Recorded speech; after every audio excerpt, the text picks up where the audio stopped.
Annuncio vobis gaudium magnum. Habemus papam.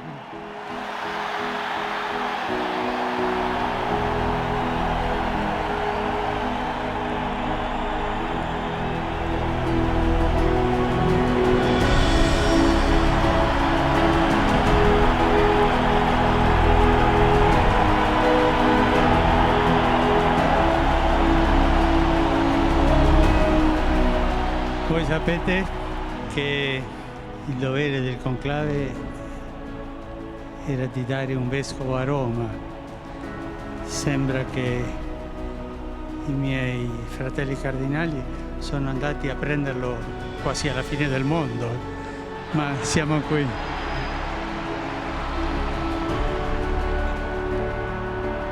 A church that will not stay still, a non-static church. We can be sure that this will be the church of Pope Francis. This has always set Bergoglio apart. A great Jesuit, a man of excellent formation. Above all, he is a man of action. If we read Pope Francis's writings, we're going to always see this concern with going to the frontiers of poverty, of exclusion, and of those who are furthest from God. He was always a person who had a lot of courage and plenty of bravery to stand before the powerful and say what he thought. The voice of those who had no voice. That was Cardinal Bergoglio. A man who is kind of a desert saint and a great and brilliant administrator. The combination of these two characteristics is not very common. Pope Francis' life has been exemplary in precisely the type of personal witness that the new evangelization calls for. He becomes a model for millions of Catholics around the world today.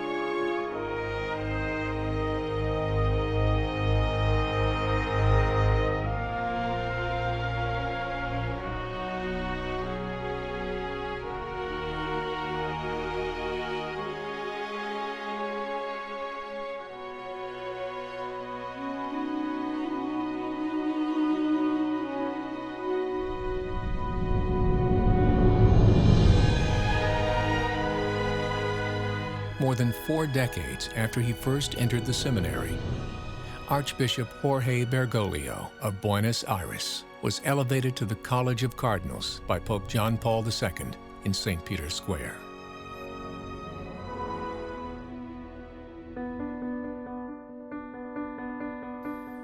It was 2001. Argentina's economy was mired in crisis between a collapsed government, widespread unemployment, riots, and a devalued currency. For Cardinal Bergoglio, his duty was simple: protect the innocent and comfort the suffering. Pedimos ser custodios de nuestros hermanos que están pasando por momentos difíciles y no tienen qué comer, son desalojados, no tienen techo, los hermanos que están solos. Hacer la paz es hacernos cargo de esos hermanos. Cuando ya olvidamos a los hermanos que están sufriendo, ya sembramos una semilla de violencia.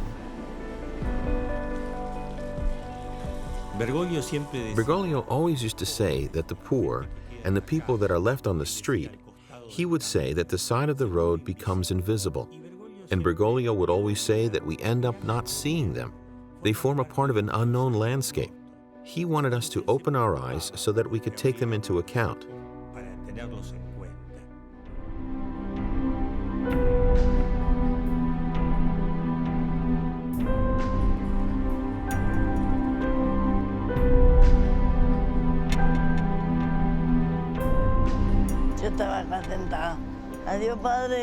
And I'd be sitting here, "Hello, Father," I'd say.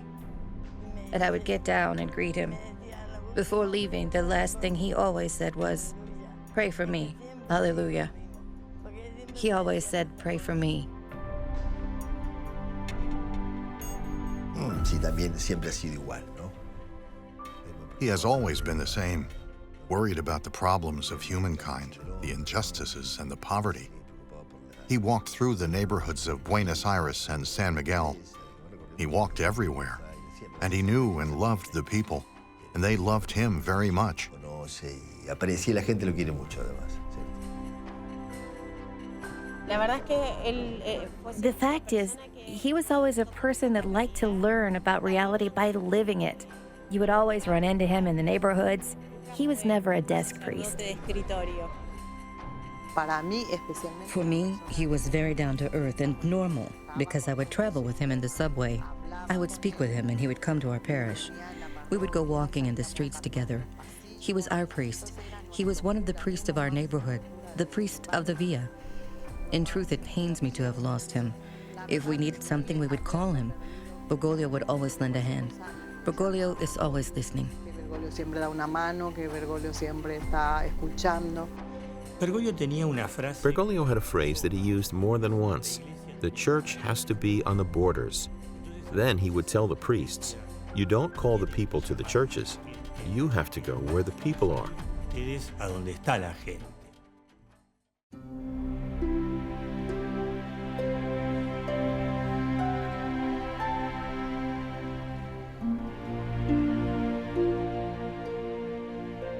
As a child, Bergoglio was raised by his maternal grandmother. His love for her profoundly impacted his views on care for the elderly and the dying. His grandmother impacted him very much, and he had such a great admiration, a great care for the elderly. He always said that society should not abandon them, but look after them, care for them. He had this great concern. Una fuerte preocupación. En una sociedad egoísta, siempre a los mayores se los trata de tener guardados. Porque o molestan, o están achacados, o están enfermos, o en la misa. Yo quisiera decirles que es una injusticia llamar a los mayores clase pasiva.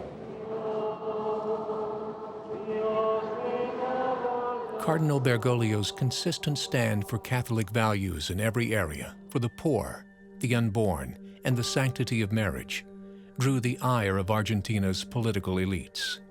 Pope Francis really has a big problem with the structure of governments, especially in Argentina, where you have this kind of political entrepreneurship. The leadership lives in a very ostentatious manner, and the poor are suffering a lot of poverty and exclusion, and Cardinal Bergoglio opposed this.